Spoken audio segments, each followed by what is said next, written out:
দুইবার আসেন। শয়তান কয় ইয়া রাসূলুল্লাহ ইয়া হাবিবাল্লাহ, এই দুনিয়ার মধ্যে কিছু ডিজিটাল মুসল্লি আছে, ডিজিটাল মুসল্লি, ওযু নাই নাই নামাজের মধ্যে দাঁড়ায় গেছে। বিশ্বাস হয় না? ওযু নাই নামাজের মধ্যে দাঁড়াইছে। আমার দেখা কথা বলতেছি, চেয়ারম্যান পদপ্রার্থী এলাকার মধ্যে আসছে রাউন্ড দেওয়ার জন্য, আসরের সময় হয়ে গেছে, সবাই দাঁড়ায় গেছে, ওনার ওযু নাই, আমি দেখছি ওনার ওযু নাই, উনি নামাজে দাঁড়ায় গেছে। মোটা মানুষ খালি গণ গণ চিন্তা দেয়, গণ গণ চিন্তা, অটো নামাজ, অটো পাস, অটো পাস, বিগত বছরগুলোতে গেছে অটো পাস। চোখ নষ্ট হয়েছে বাম সাইডেরটা, উনি ডান সাইডেরটা কাটিয়ে বসে আছে, অটো পাস। এ মুসলমান, ওই যে যারা নামাজের মধ্যে শৈথল্য করে লম্বা নামাজকে খাটো করে ফেলাইছে, আছে না? আপনাদের এলাকায় হয়তো তৌহিদুল ভাই, বিটু ভাই কয়া গেছে 5 ওয়াক্ত নামাজ পড়ার কথা ছিল, কিন্তু আপনারা জুমার নামাজে আসেন সবার পরে আর বের হন সবার আগে। এই মুসল্লিগুলো কেমন জানেননি? বলবো খারাপ লাগতেছে? দাঁড়ান দেখি কয়টা বাজে, যায় আর আসে 37 বাজে, আর 15 মিনিট আপনাদের বিরক্তি করবো। তবারক নিয়ে আসেন। কে একই হইল? আমি তো জানি আপনি 1.5 ঘন্টার কথা কবেন। এই খেয়াল করেন, যে সমস্ত মুসল্লি সবার পরে যায় আর সবার আগে আসে, হেরা কেমন? মাসি আছে 2 প্রকার। কয় প্রকার? 2 প্রকার মাসি। 1 প্রকার মাসি আপনি ফলো করবেন, ওরা ফুলের উপর ছাড়া অন্য কোথাও বসে। মৌমাছি কখনো দেখছেন কাঁঠালের উপর বসতে? মৌমাছি কখনো দেখছেন পিশাবখানা টয়লেটখানা গেছে? যায় নাই। কিন্তু আর একটা মাছি আছে, কাঁঠাল দেখলে বং করে ডাকে। হ্যাঁ, ওই মাছি কাঁঠালের উপর যা বং করে ডাক দেয়, ওই কাঁঠাল খাওয়ার পরে টয়লেটে গেছে পাবলিক, সেখানে যাও বং করে কি? এ মুসলমান, সমাজের মধ্যে কিছু মুসল্লি আছে মাহফিলি আসে, যাত্রার প্যান্ডেলেও যায়, ঠিক না? মসজিদেও যায়, আবার মমতাজের গানের আসরেও যায়, কয় ফাইটি গেছে। মুসলমান, আর আল্লাহর কিছু খাস বান্দা আছে, পিয়ারা বাইরা আছেন, যারা ওই ফুলের উপর মৌমাছি বসার মতো মুসল্লি, ওরা মসজিদ ছাড়া, মাহফিল ছাড়া অন্য কোথাও যায়নি, অন্য কোথাও যায়নি, অন্য কোথাও যায় না। ওরা শুক্রবার আসলে পারে নিয়ত করে সবার আগে যাব, সবার পরে বের হব। চা খাওয়া দেরে ওর গলা বসে গেছে। এ মুসলমান, এরপরে শয়তান বলেন ইয়া রাসূলুল্লাহ ইয়া হাবিবাল্লাহ, যারা যাকাতের মধ্যে যারা যাকাত আদায় করে না, যাকাত অনাদায়কারী। আমাদের সমাজে কিছু মুসল্লি আছে, যাকাতের টাকা আসছে 1.5 লক্ষ টাকা, 1.5 লক্ষ টাকা, মাত্র 30,000 টাকা দিয়ে বগুড়া শহরে যা কয়েকটা লুঙ্গি কিনছে, 150 টাকা পিস, 150 টাকা পিস, লম্বা সিরিয়াল করে দিছে। 2-3 জন গুতো গাতি খাইয়া ঠাসা পুড়িয়ে গেছে রে মুসলমান। কালকের পত্রিকায় দিয়ে দিছে, ডিজিটাল জামানার সোশ্যাল মিডিয়ায় প্রচার করে দিছে, অমুকে মোটা অঙ্কের যাকাত দিছে, যাকাত নিতে এসে 2 জন মারা গেছে। আসলে কি যাকাত আদায় হয়েছে? হ্যাঁ, যাকাত তো ছিল 1.5 লক্ষ টাকা, তুমি আদায় করছো মাত্র 30,000 টাকা। 1 টাকাও যদি কম থাকে তোমার যাকাত আদায় হবে? এ মুসলমান, তুমি মনে করছো আমি চুরি করছি, চামারি করছি, ডাকাতি করছি, সন্ত্রাসী করছি, হালাল পথে কামাই করছি, এই টাকা যদি যাকাতের মধ্যে দেই আমার টাকা কমে যাবে? তুমি যাকাত দিতে চাও না। ও মুসলমান বাবাজি রে, তুমি কি তোমার শক্তি বলে টাকার মালিক হইছেও নি? কথা কয় না। তুমি কি তোমার বুদ্ধি বলে টাকাওয়ালা হয়ে যাও? তুমি কি তোমার শিক্ষা বলে টাকাওয়ালা হয়ে যাও? না না রে মুসলমান, শিক্ষিত হলেই টাকাওয়ালা হওয়া যায় না, বুদ্ধিমান হলেই ধনী হওয়া যায় না, শক্তিওয়ালা হলেই টাকাওয়ালা হওয়া যায় না, বংশীয় ঘরের সন্তান হলেই অর্থের মালিক হওয়া যায়নি। হ্যাঁ, কত বংশের ঐতিহ্য পরিবারের সন্তান রাস্তায় টাকা বসে বসে সাহায্য নাই, আছে না নাই? আমি আমার পাবনার কথা বলছি, ডেপুটি স্পিকার শামসুল হক টুকু, নাম শুনছেন না? শামসুল হক টুকু, ওনার একজন ভাই আছে এখনো রাজমিস্ত্রির কাজ করে। তা উনি তো বেশ পাওয়ারফুল, এখন জেলের গুতাতিছে, ঠিক না? মুসলমান, আমার আল্লাহ বলেন লাহু মাকালিদুস সামাওয়াতি ওয়াল আরদ, হে বান্দা, আসমানের মালিক আমি, জমিনের মালিক আমি। শুধু তাই নয়, আসমান জমিনের মধ্যে যত ধনভাণ্ডার আছে, যত স্বর্ণকূপ রূপার কূপ আছে, কয়লার খনি আছে, তেলের খনি আছে, সব কিছুর মালিক আমি আল্লাহ, ঠিক কিনা?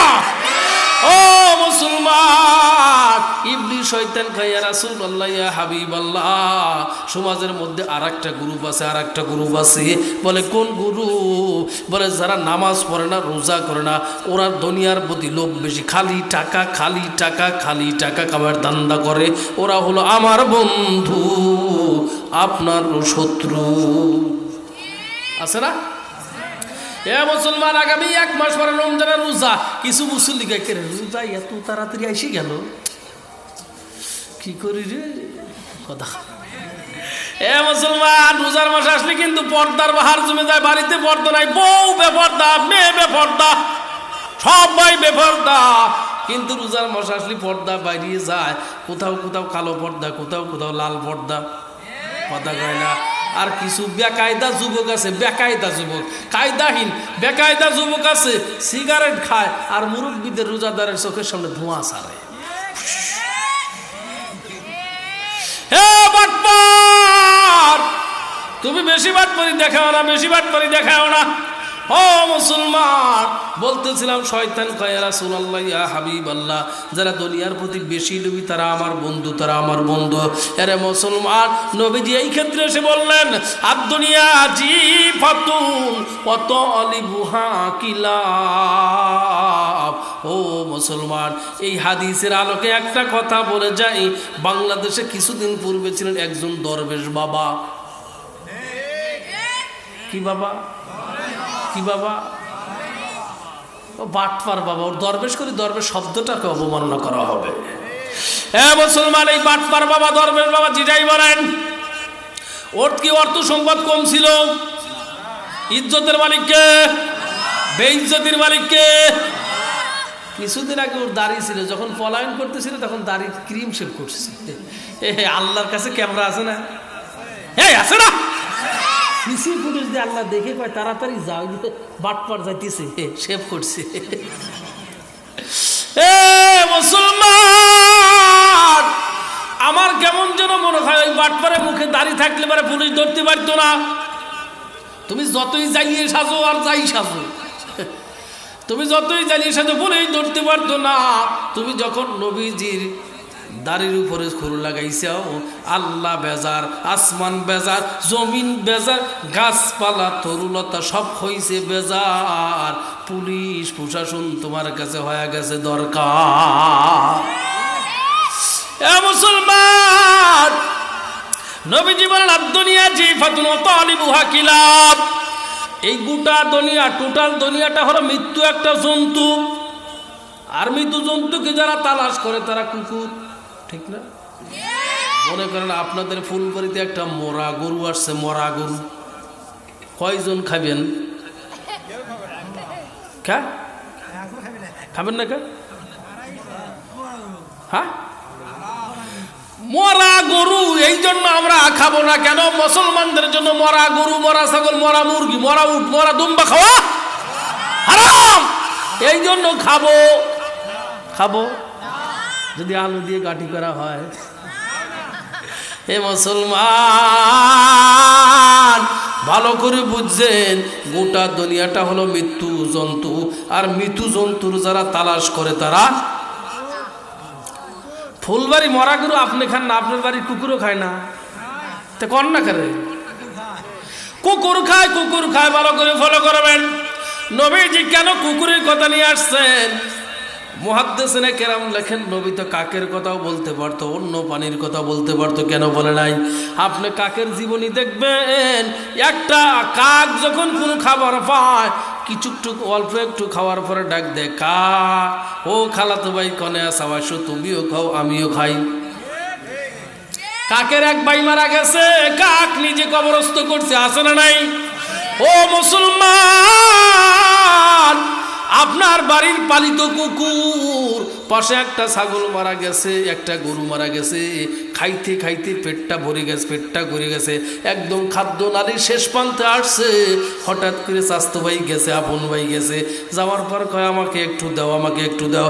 কুকুর লেজ ঘুরাই আর কয় না না সর, আগামী বছর যা খাবো সেটাও আমি গুছায় রাখছি, সঞ্চয় করে রাখছি, তুই সর, খাওয়া যা লাগে আমি একাই খাবো, তোর খাইবের দেব না। কথা কয় না, আমি কই কুকুররা কয় কুত্তা। এই স্বভাবটা কার? কুত্তার। ও মুসলমান, তোমার কুত্তার স্বভাব তো তোমার ভিতরে এসে গেছে। কথা কয় না করে, বাড়ি বানাইছো, গাড়ি বানাইছো, কোনো কিছুর অভাব নাই, কিন্তু ভিক্ষুক যখন তোমার কাছে 200 টাকা দেয়, সাহায্য চাই, তুমি দাও না, কয় মাপ চাইতেছি, নাই আমার কাছে।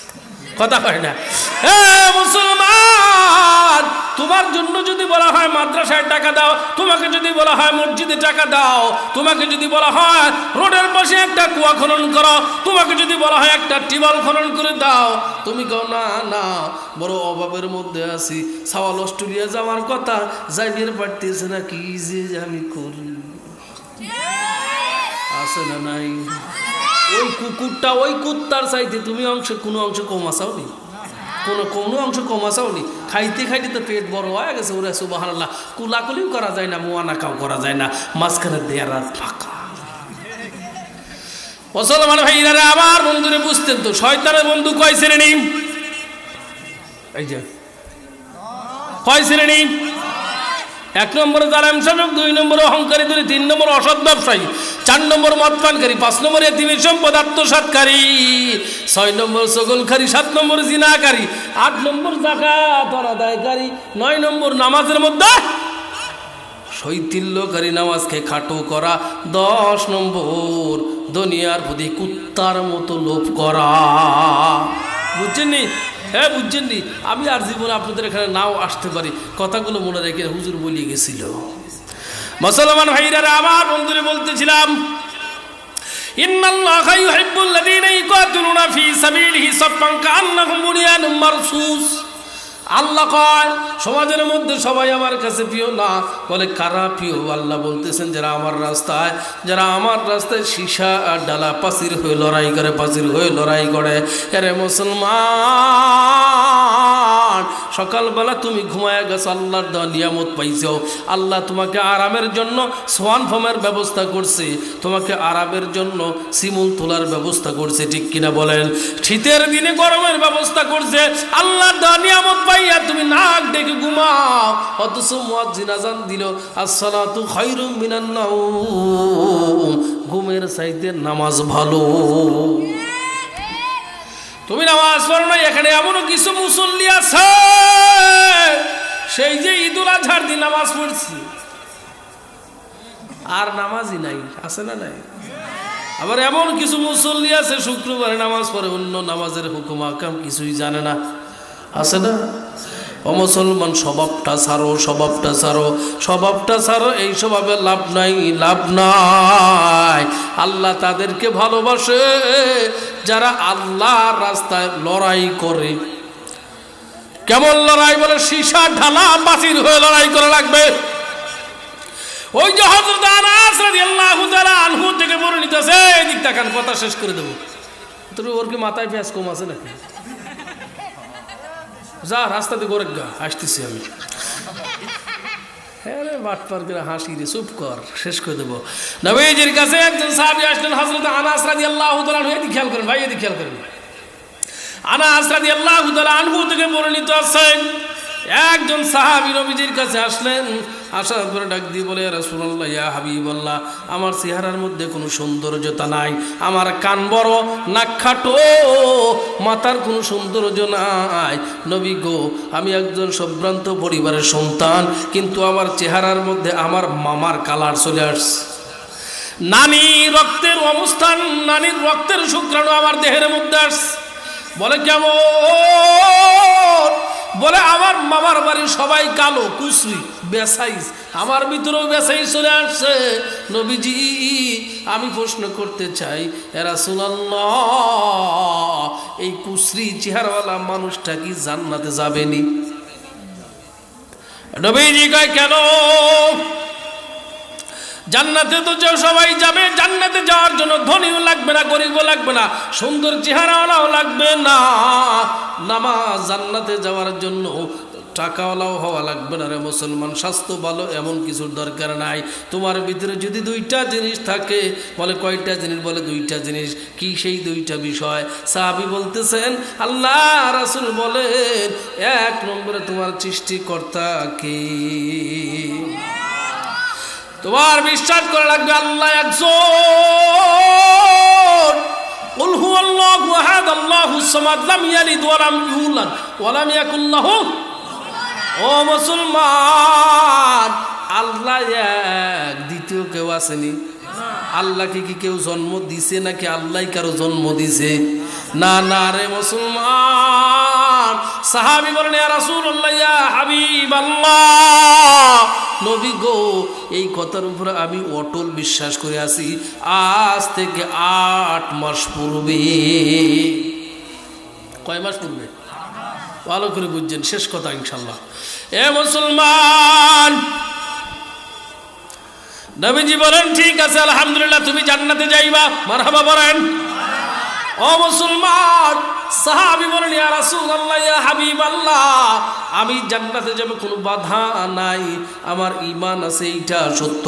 নবী গো বলো আফসোসের সাথে বলতেছি আমি একজন প্রাপ্ত যুবক, কত মানুষের কাছে বিবাহের প্রস্তাব নিয়ে গেলাম, কেউ তো তার মেয়েকে আমার সাথে বিয়ে দেয় না, কেউ তো তার বোনকে আমার সাথে বিয়ে দেয় না। নবী গো তাইলে আমার জন্য কি বিয়ে করা যাবে না? নবীজি বলেন সাহাবী কোনো সমস্যা নাই, টেনশন নাই, চিন্তা করবা না। সৃষ্টিকর্তা যিনি আছেন তোমার জন্য আল্লাহ একজন নারীও বাজেট করেছেন, ঠিক কিনা? ও মুসলমান, আখরি জামানার পয়গম্বর বিশ্বদুলাল বললেন ও সাদ সুলামি। সাহাবীর নাম কি? সাহাবীর নাম কি? সাহাবীর নাম ছিল সাদ সুলামি। কি নাম? সাদ সুলামি। ও মুসলমান, নবীজি বলেন সাদ তুমি তোমার বিবাহের প্রস্তাবটা লইয়া, নব মুসলিম একজন সাহাবী আছে, নাম হলো আমর ইবনে ওয়াহাব। আমর ইবনে ওয়াহাবের বাড়িতে যাও, সেখানে গিয়ে তুমি বলবা রাসূলুল্লাহ সাল্লাল্লাহু আলাইহি ওয়াসাল্লাম আপনার মেয়ের সাথে আমার বিবাহ সম্পন্ন করেছেন। যুবক লম্বা স্বপ্ন লইয়া সামনে আগায়। বিবাহর কথা শুনলে যুবকের ভিতরে আনন্দ জাগে না, কান্না আসে? বোঝা গেছে সব কয়জন যুবক। ও মুসলমান, সাদ সুলামি শুনতে পাইছেন আমরের মেয়েটা চেহারা বড় সুন্দর, ধনী পরিবারের মেয়ে। সাদ সুলামি বাসার সামনে গিয়ে সালাম দিছে। আমর ইবনে ওয়াহাব বাসায় থেকে বের হয়ে আসছে, বলে কি বলতে চাও? বলে আমি সাদ সুলামি নবীজির পক্ষ থেকে আপনার কাছে একটা বিবাহের প্রস্তাব নিয়ে আসলাম। বলে কি সেই বিবাহ? আমর ইবনে ওয়াহাব যখন প্রশ্ন করে, সাদ সুলামি বলতেছেন আল্লাহর রাসূল আপনার মেয়ের সাথে আমার বিয়েটা কমপ্লিট করেছেন। আরে মুসলমান, আমর ইবনে ওয়াহাব মেয়ের বাবা। দুনিয়াতে কোন মেয়ের বাবাই মেয়েকে নিম্ন শ্রেণীর ছেলের সাথে নিম্ন পরিবারে বিয়ে দিতে চায় না, ঠিক না? মুসলমান, মেয়ের বাবা ভালোই জানে উত্তর পাড়ার আব্দুল্লাহর ছেলের সাথে আমার মেয়ের সম্পর্ক, দুজনের বয়স সম, কিন্তু আব্দুল্লাহর ছেলের টাকা নাই। মেয়ের বাবা কয় তোমার সাথে বিয়ে দেব না। মেয়ের বয়স 18 বছর আর ছেলের বয়স 48 বছর। কিন্তু 48 বছরের ছেলের বাড়ি আছে, ইন্ডাস্ট্রিজ আছে, প্রপার্টিজ আছে, টাকাওয়ালা। মেয়ের বাবা কয় তোমার সাথে মেয়েটা বিয়ে দেব। এ মুসলমান, 2 মাস পরে ছেলে ফোন দিছে, আব্বা। কয় কি কয় আপনার মেয়েটা নাই, বাড়া গেছে আব্দুল্লাহর ছেলের সাথে। কথা কয় না, আছে না নাই? এটা কিন্তু বাংলাদেশের স্বভাব। মুসলমান ভাইরা, ওই আমর ইবনে ওয়াহাব না তোমার চেহারা সুন্দর না, তোমার টাকাও নাই, বাড়িও নাই, গাড়িও নাই, তোমার সাথে আমার সুন্দর মেয়েটা বিয়ে দেব না। মুসলমান ভারাক্রান্ত হৃদয় লইয়া, ব্যর্থ চেহারা লইয়া সাদ সুলামি নবীজির কাছে চলে গেছেন। ডাক দিয়ে বলে, ইয়া রাসূলুল্লাহ, ইয়া হাবিবাল্লাহ, আপনার সাহাবী তো মেয়েটা আমার সাথে বিবাহ দেয় নাই। নবীজি কয়, টেনশন নাই, তুমি বসো। ও মুসলমান, নবী সাহাবীদের লইয়া আলোচনা করতেছিলেন। এইদিকে আমর ইবনে ওয়াহাবের মেয়েটা ডাক দিয়ে বলে, বাবা কে আসছিল? বলে, সাদ সুলামি আসছিল। কেন আসছিল? বলে, তোমার সাথে তোমাকে বিবাহ করার জন্য আসছিল।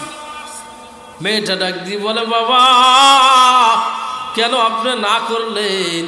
বলে, এই জন্য না করলাম রে মা, ওর তো টাকাও নাই, চেহারাও নাই, বাড়িও নাই, গাড়িও নাই। মেয়ে বলতেছেন, বাবা আপনি ভুল করছেন। আসমান থেকে ওহীর মাধ্যমে লাঞ্ছিত হওয়ার পূর্বে তাড়াতাড়ি সাদের সাথে আমার বিবাহ দিয়ে দেন। সুবহানাল্লাহ কয় না? এ মুসলমান, আমর ইবনে ওয়াহাব দৌড়ায় নবীর মজলিসের মধ্যে গেছে। যাওয়ার পরে বলে, ইয়া রাসূলুল্লাহ, ইয়া হাবিবাল্লাহ, নবী গো, আমি ভুল করেছিলাম, আমি ভেবেছিলাম আপনার সাহাবী মিথ্যা বলেছেন। এখন দেখছি না না, আপনি তো পাঠাইছেন আমার মেয়ের সাথে আপনার সাহাবীর বিবাহটা কমপ্লিট করে দেন। সুবহানাল্লাহ বলেন। রাসূলুল্লাহ সাল্লাল্লাহু আলাইহি ওয়াসাল্লাম বিবাহের দিন মোহর ধার্য করলেন। দেন মোহরের পরিমাণ ছিল মাত্র 400 দিরহাম। কত দিরহাম? কত দিরহাম? সাদ সুলামি শুনে বলে, ইয়া রাসূলুল্লাহ, আমার তো জামা নাই, সুন্দর চেহারাও নাই, পকেটে তো টাকাও নাই, 400 দিরহাম পাবো কই? ভালো করে বুঝবেন, আমাদের সমাজে একটা ভুল প্রসিদ্ধ আছে, মধ্যবিত্ত পরিবারের ছেলে কামাই নেই, কামাই আছে মাসে 10,000 টাকা, 15,000 টাকা, কিন্তু যেদিন বিবাহ করছে চাচাই কয়, দুলাভাই কয়, কাবিন করা লাগবে 2.5 লক্ষ টাকা। কথা কয় না? 2.5 লক্ষ টাকা কাবিন করছে বাসর রাত্রে যুবক। বোর কাছে গেছে 500 টাকার নোট 20টা নিয়ে। কয়টা? 20টা নিয়ে দেখা, ওই শরিয়ারা শোনারে, মনে কিছু কইরো না, কাছে আমার টাকা নাই, তুমি মাফ করিয়ে দেও। কথা কয় না? বউ বিচারা চিন্তা করছে, কোন সর্বনাশের বাসায় আসলাম, বাসর রাত্রে মাফ চায়। বউ চিন্তা করছে, তাড়াতাড়ি মাফ করে দেওয়াই বলো, সময় লস করা যাবে না।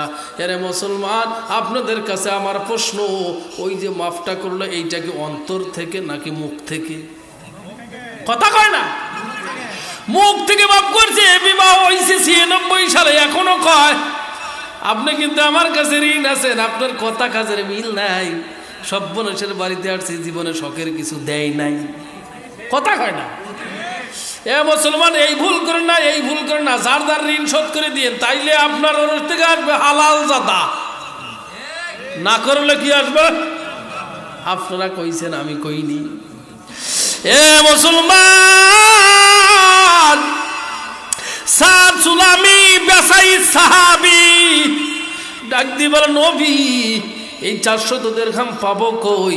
আল্লাহ রাসূল কয়, তুমি ঘাবড়াও না, তোমার 3 জন মুমিন ভাই তোমার 400 দিরহাম দিয়ে দিবে।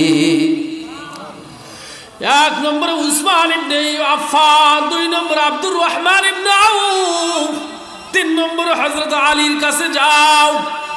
মাইক দিয়ে কথা বলবো না ভাই, গলার 12টা বাজে গেছে, এমনি বলি। হ্যাঁ, ভালো কথা। হে মুসলমান, উসমান ইবনে আফফানের কাছে গেছেন, 200 দিরহাম দিছে, তার চেয়ে একটু বাড়ায়া দিছে। আব্দুর রহমান ইবনে আউফের কাছে গেছেন, উনিও 200 দিরহাম দিছে, একটু বাড়ায়া দিছে। হযরত আলীর কাছে গেছে, হযরত আলী 200 দিরহাম দিছে, আর একটু বাড়ায়া দিছে। ও মুসলমান, সাদ সুলামি বিবাহ করার জন্য মার্কেটে গেছেন। ও মুসলমান, নিয়তির কি খেলা, নিয়তির খেলা। হঠাৎ করে খবর আসলো, ও আল্লাহর গোলাম, ও নবীর মুহাব্বতের মানুষ, আজকে রণাঙ্গনে যুদ্ধ শুরু হয়ে যাবে। আজকে রণাঙ্গনে যুদ্ধ শুরু হয়ে যাবে। এই খবরটা সাদ সুলামির কানের মধ্যে আসলেন। এই বাংলাদেশে বিগত সরকারের আমলের মুসলমান ওই পিলখানার দুর্ঘটনার মধ্যে এমনও কিছু ভাই ছিলেন সবেমাত্র বিবাহ করছে, আছে না নাই? সবেমাত্র বিবাহ করছে, জেলখানার মধ্যে ছিল দীর্ঘ 15 বছর। এমনও কিছু ভাই আছে স্ত্রীর গর্ভে সন্তান রেখে চলে গেছেন জেলখানার মধ্যে গিয়া। এ মুসলমান জালেম শাসকের নির্যাতিত নিপীড়িত হয়েছে, এখন বাড়িতে আসার পর চেনেই না এইটা আমার ছেলে, আছে না নাই? মুসলমান সাদ সুলামি বিবাহর মার্কেটে গেছেন, মার্কেট করবেন। হঠাৎ করে যখন খবর আসছে আল্লাহর পেয়ারা বান্দারা কোথায়, অমুক জায়গার মধ্যে যুদ্ধ শুরু হয়ে গেছে। কিতাবের মধ্যে লেখেন সাদ সুলামি রাদিয়াল্লাহু তাআলা আনহু ওই টাকা দিয়ে একটা ঘোড়া কিনছেন, একটা তরবারি কিনছেন, একটা ঢাল কিনছেন, একটা বর্ষা কিনছেন, যুদ্ধের পোশাক নিজের শরীরে লাগাইছে, এমন ভাবে নিজেকে পোশাকের মধ্যে বেষ্টিত করেছেন চোখটা ছাড়া কিছুই দেখা যায় না, কিছুই বোঝা যায় না। রে মুসলমান, সাদ সুলামি রণাঙ্গনে গেছেন, 2 হাত দ্বারা তরবারি চালাইতেছেন, তরবারি চালাইতেছেন। হঠাৎ করে ঘোড়াটা দুর্বল হয়ে জমিনে পড়ে যায়। সাদ সুলামি জমিনে দাঁড়িয়ে গেছে, 2 হাত দ্বারা এমন ভাবে তরবারি চালাইতেছে। রে মুসলমান, তরবারি চালাইতেছেন, চালাইতে চালাইতে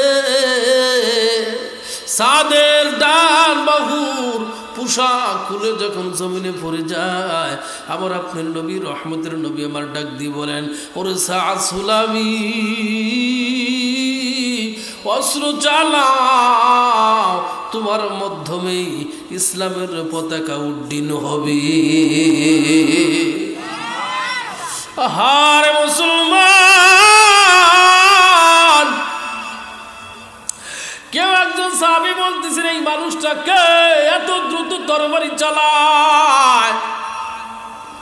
হযরত আলী রাদিয়াল্লাহু তাআলা আনহু সেদিন বলেছেন হয়তো শাম দেশ থেকে এসেছেন অথবা বাহরাইন থেকে এসেছেন, ইসলামী শরিয়ত প্রসঙ্গে জানার জন্য আসছেন। ও মুসলমান, রণাঙ্গনে যুদ্ধ করতে করতে সাদ সুলামি বিদায় হয়ে গেছে।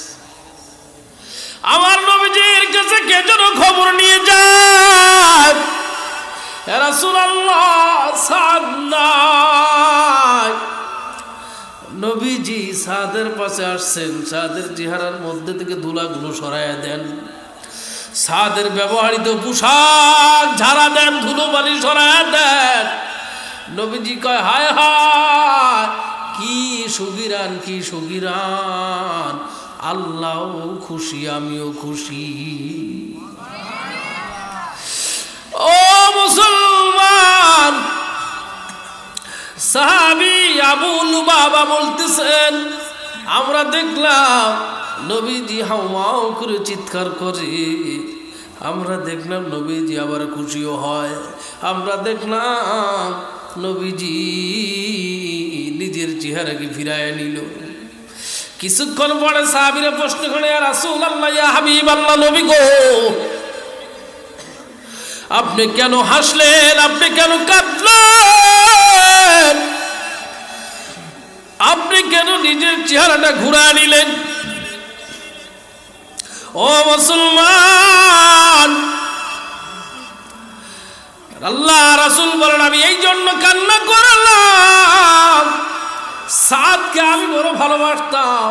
সাদ দুনিয়ায় থেকে যাওয়ার পর আমি অন্তরের মধ্যে আঘাত পাইছি, অন্তরের মধ্যে আঘাত পাইছি। আমার মনের মনে কোটায় সাদের জায়গা দিয়েছিলাম, অন্তরের অন্তরস্থল থেকে আমার চোখ ভরে পানি চলে এসেছেন। ও মুসলমান, সাহাবীরা ডাক দিয়ে বলে, ইয়া রাসূলুল্লাহ আপনি কেন হাসলেন, কেন হাসলেন? আল্লাহ রাসূল বলেন শোনো, সাদের প্রতি খুশি হইয়া আল্লাহ তাআলা হাউস দান করেছে। সাহাবী প্রশ্ন করলেন, ইয়া রাসূলুল্লাহ নবী গো আপনি কেন নিজের চেহারাটা সরাইলেন? আবার আপনার নবী ডাক দিয়ে বলে, আমার সাহাবীরা সাদের রিসিভ করার জন্য, খেদমত করার জন্য ডাগর চকলা বিশিষ্ট হুরে গেলমানেরা সিরিয়াল লাগাইছে। সুবহানাল্লাহ। ডাগর চক্ষু বিশিষ্ট হুরে গেলমান সিরিয়াল দিছে। এত দ্রুত আসতেছে, তাদের পা থেকে কাপড় সরে গেছেন, তাদের শরীরের অলঙ্কারাদি দেখা যায়। এই জন্য আমি রাসূল নিজের চেহারাটাকে সরায় নিলাম। হে মুসলমান, সাহাবীরা প্রশ্ন করে, ইয়া রাসূলুল্লাহ, হাউসটা কি? আল্লাহর রাসূল বলেন যে এই হাউজের প্রশস্ত হবে সানওয়া থেকে বসরা পর্যন্ত, যেই হাউজের কিনারা বাঁধা হয় লাল ইয়াকুত আর স্বর্ণ পাথর দ্বারা। নবীজি বলেন শুধু তাই না, ওই হাউসটা আল্লাহ তাআলা আমাকে দান করছেন। যখন কোনো ইমানদার মুমিন পরহেজগার ওই হাউস থেকে, ওই হাউজে কাউসার থেকে এক গ্লাস পানি পান করবে, জীবদ্দশায় কখনো আর পিপাসা লাগবে?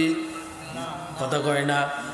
সাহাবীরা প্রশ্ন করে, ইয়া রাসূলুল্লাহ, ওই হাউজে কাউসারের পানি কেমন? রাসূলুল্লাহ সাল্লাল্লাহু আলাইহি ওয়াসাল্লাম বলেন, দুধের চাইতে সাদা হবে, মধুর চাইতে মিষ্টি হবে। আস্তে কোন সুবহানাল্লাহ, আস্তে কোন। মধু খাওয়াই দিছি আর আপনাকে সুবহানাল্লাহ না।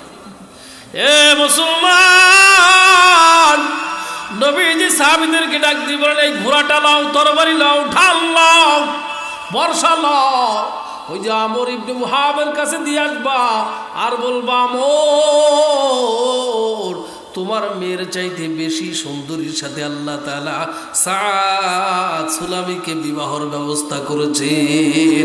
জোরে কন্যা সুবহানাল্লাহ, আর একটু জোরে কন্যা মারহাবা।